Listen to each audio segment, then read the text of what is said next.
Sampurasun, balik lagi di Sangkersa Podcast, guys. Kebetulan ada Abah Uci, ada Hasan. Oke guys. Iya, pembahasan kali ini kita belum tahu ya mau ngebahas apa. Ceri dulu. Happy guys. Oke, Pak. Ini, Pak. Fenomena yang lagi rame terutama di dunia persosial mediaan, Pak, tentang cek kodam, Pak. Cek kodam? Iya.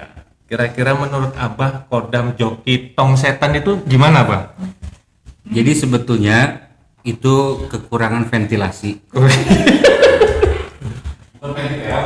sehingga udara kurang bagi orang-orang yang menonton podcast itu. Oh gitu ya, Pak. Ya, bagaimana mungkin kodam itu bisa dicek dari jarak jauh, apalagi hanya nulis nama orangnya nggak kelihatan.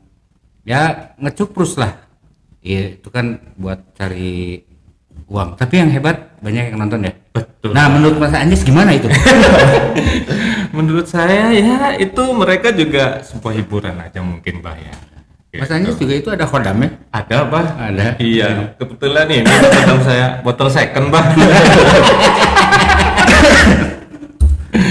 Gitu. Hasan gimana nih sebagai anak muda nih melihat fenomena perkodaman?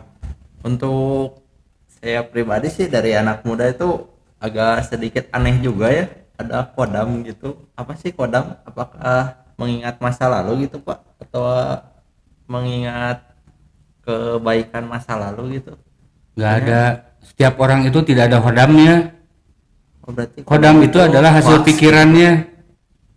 Nah. Jadi apa yang kamu pikirkan itulah kodam kamu.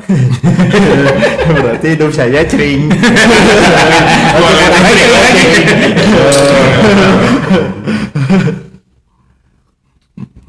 Jadi kalau orang menganggap bahwa si A ada kodamnya, biasanya kan selalu disimpannya di belakang kalau kodam itu. Oh gitu. Iya, katanya di belakang katanya. Soalnya kalau di depan offset, Bah, katanya, Bah. Iya, Iya, ya. Kalau di belakang pasti susah ngegolin. Jadi kodam itu selalu dianggap ada di belakang, mengikuti gitu, dan itu para leluhurnya. Kalau begitu logikanya, leluhur dia matinya tidak sempurna. Sedih kan? Sedih banget. Nah, jadi yang mau cek kodam, kalau yang sudah terbaca, berarti leluhurnya tidak sempurna matinya. Tuh. Dengerin, guys. Mending cek saldo, guys. Ngikut terus. Iya, Pak, ya. Ngapain ikut-ikut? Iya. Apa nggak ada kerjaan lain? Mungkin, Kan Bang. banyak diskotik. Bagaimana diskotik menurut kamu? Harusnya cek m-banking, cek m-banking ya. Biar tap ya, transfer. Kayaknya memang harus kurang ke diskotik mungkin karena itu, Bang. Kodamnya. Iya, kodamnya. Padahal tuh Bandung sekarang lagi naik klub ya gitu. Jadi ramai-ramainya kota Bandung ternyata kawan-kawan. Kalau kata kodam sendiri itu asalnya dari mana, Pak? Agak serius nih, Pak ya. Oh, ini serius. Oh, serius. Iya. Dari tadi juga serius ya, Pak ya. Jadi di negara lain tidak ada istilah kodam. Cuma yang gitu ada ya. di Indonesia. Jadi misalnya kodam 3 Siliwangi, kodam 5. Kalau di Jadi luar, banyak kodam di kita. Madam. Komando Distrik Militer. Oh gitu. Jadi jangan salah tangkap, guys. Kodam tuh itu ya yang sebenarnya ya. Bener nggak, Pak? Kodam kebakaran. Itu ada tuh. Kodam pemadam, Masku. Gitu. Nggak ada lah.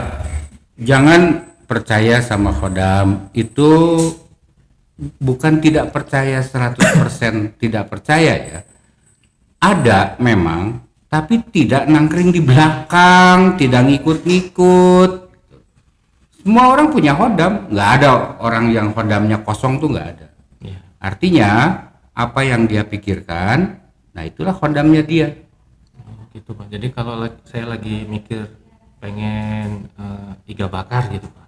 Nah, kodam ida bakar Yang membelakangi yang saya. itu, Pak. membelakangi. Oh, bener, Pak. Jadi kalau kamu misalnya Hasan ingin motor gitu ya, yang terbayang motor terus, nah itulah muncul si kodam motor itu. Mau percaya syukur, enggak juga nggak apa-apa. Iya. Memang ada yang pernah bisa membuktikan Betul. bahwa khodam itu ada di belakang atau di depan atau di samping seseorang, itu kan tidak pernah ada. Nah, kebodohan bangsa kita dimanfaatkan sedemikian rupa sehingga merasa bahwa dirinya ada yang melindungi. Padahal kalau betul khodam itu memang ada, sebaiknya kan kita bisa minta. Katanya khodam itu kan suka menolong ya. Betul, Pak. Kan kita bisa minta transfer berhasil. Nah, itu baru khodam. Keren. Betul. Guys, boleh guys kalau ada info-info rental kodam ya. Kira-kira biayanya berapa, ininya berapa, silahkan di komen aja ya. Gitu. Bagusnya sih ini live. Oh, live ya. Biar banyak yang komen dan banyak yang protes. Iya. Kalaupun ada, itu mungkin hanya 1% dari 99% manusia Yang paham tentang keilmuan itu ya, Pak. Itu kan yang maksudnya memang bukan ada seseorang ada khodamnya. ada khodamnya. Nah, sekarang gini, khodam itu tidak tidak hanya pada manusia konon ya, ada pada pusaka-pusaka tertentu yang memiliki khodam, katanya begitu. Kalau pada pusaka ada khodamnya boleh jadi, tapi pada manusia ada khodamnya, itu rada aneh. Ada aneh. Kenapa, Pak? Kok Abah punya opini bahwa pusaka itu layak atau bisa dibilang ada kodamnya, manusia enggak? Perbedaannya apa, Pak? Energi dan frekuensi. Manusia punya energi, punya frekuensi yang terus berubah-ubah. Mustahil khodam itu bisa bertahan di situ. Sedangkan pada benda-benda tertentu dia kan lebih stabil, ya, baik energi maupun frekuensinya. Nah, maka khodam tertentu yang frekuensi dan energinya sama, dia suka dengan tempat itu. Anggaplah tempat ya, bukan menjadi rumah, tapi memang disitulah dia mencari makan kayak ayam ya. Kira-kira makanannya apa ya, Pak ya, kodam itu, Pak? Energi Ya. energi Iya. dan dia merasa nyaman pada frekuensi tertentu. Nah, sedangkan manusia ketika frekuensinya berubah-ubah, kemudian energi juga berubah-ubah, bagaimana khodam itu bisa ada gitu, bisa bertahan, bisa nangkring di situ terus? Nggak mungkin. Atau kebalikannya, manusia yang frekuensi dan energinya kecil, lemah, sedangkan khodamnya besar, boleh jadi justru kebalik, manusia itu yang dikendalikan oleh si khodam yang mengikuti dia gitu. Akhirnya jeprut lah ya. jeprut lah. Itu sama dengan apa namanya, aki motor dicolokin, ditubleskan ke disambungkan, Pak. itu ke listrik, Betul, Pak. jebol, Jadi nggak seimbang, Bah ya. nggak seimbang ya. Secara ininya ya. Pak, kalau ngomongin masalah energi juga, bukannya manusia itu juga kan membutuhkan energi, Pak. Sesuatu yang kita makan itu hanya sebuah fisiknya aja, Pak. Tapi Kela rokok heula orang bentar, guys. stres orang mah yang ngomongin khodam deh. Dari mana ya tadi ya? Oh, dari Kodam. kodam. Dari manusia membutuhkan energi.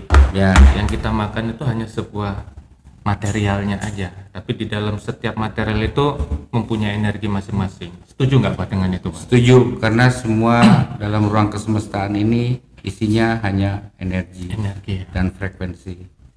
Jadi molekul-molekul inilah yang membentuk apa yang kita lihat, apa yang kita sentuh, apa yang kita dengar dan lain sebagainya.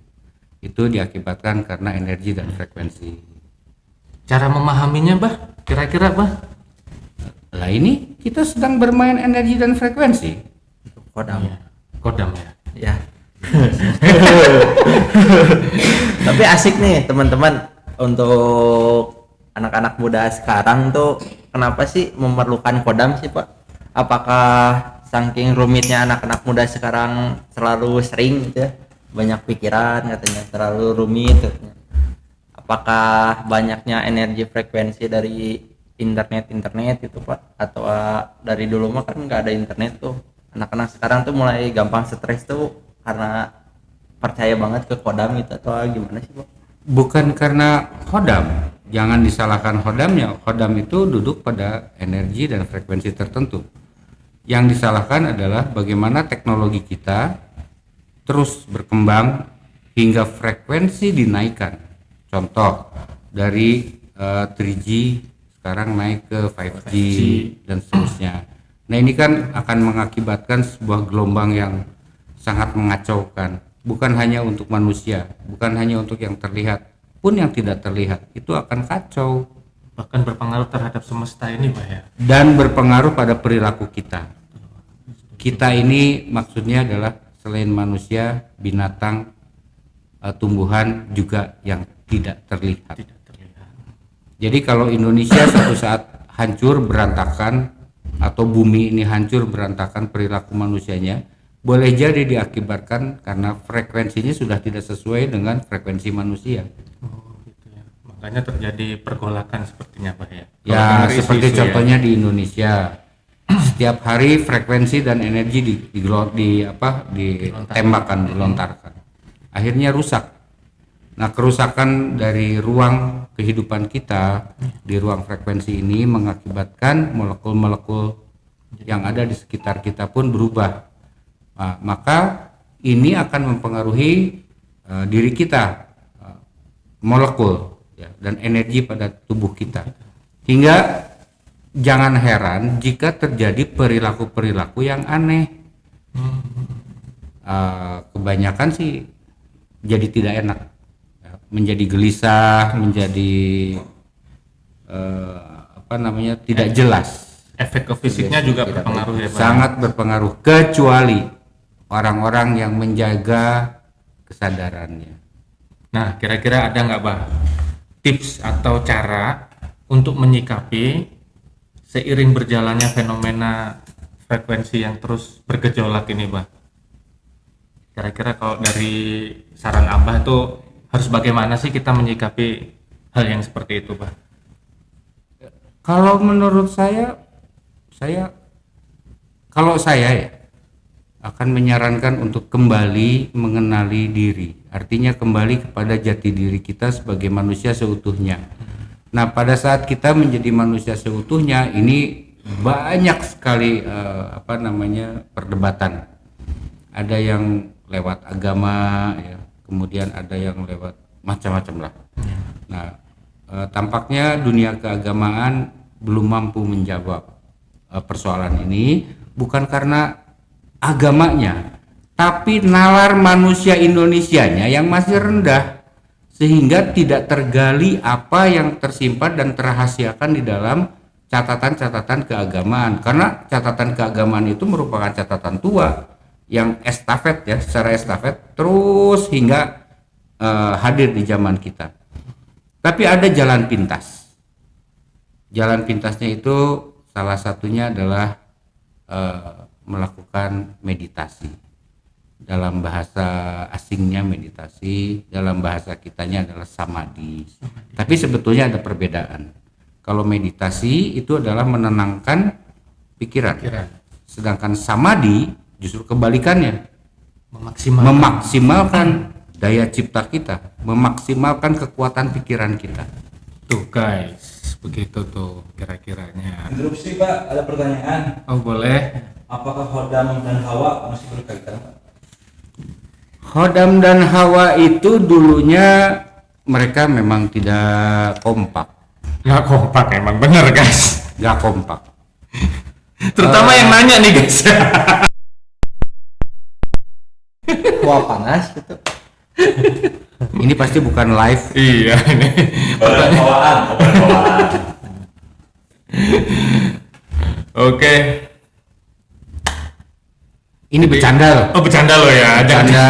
Tapi kalau ada orang-orang yang punya pemikiran yang luar biasa, tajam, punya kemampuan untuk menalar, mereka akan mendapat apa yang disampaikan. Jadi saripatinya, oh ini gitu. Jadi kalian jangan terjebak ya dengan obrolan kita tadi gitu. Ada simbol-simbol yang tersembunyi di dalamnya. Silakan diurai sendiri ya, diurai masing-masing gitu. Ya sih, Oke. asik gitu ya obrolan tadi. Tapi Pak balik lagi gitu tentang kalau pembicaraan keagamaan, anak-anak muda sekarang sih mulai berpikir gitu, apakah fungsional nggak sih agama itu untuk anak muda sekarang gitu. Soalnya masih ngelawan. Saya pribadi itu anak muda itu masih melawan itu agama tuh bagusnya baik nggak sih untuk ke Yang kamu lawan apa nih kira-kira? main ke diskotik gitu Bes. Katanya nggak boleh gitu ya, tapi aku sering bos gitu langsung disediakan oleh tempat daerah sendiri, lingkungan sendiri gitu, sangat baik gitu. Apakah masih berfungsi nggak sih untuk anak muda sekarang? Oh, sebelum dijawab cering dulu lah. Sering. Oh.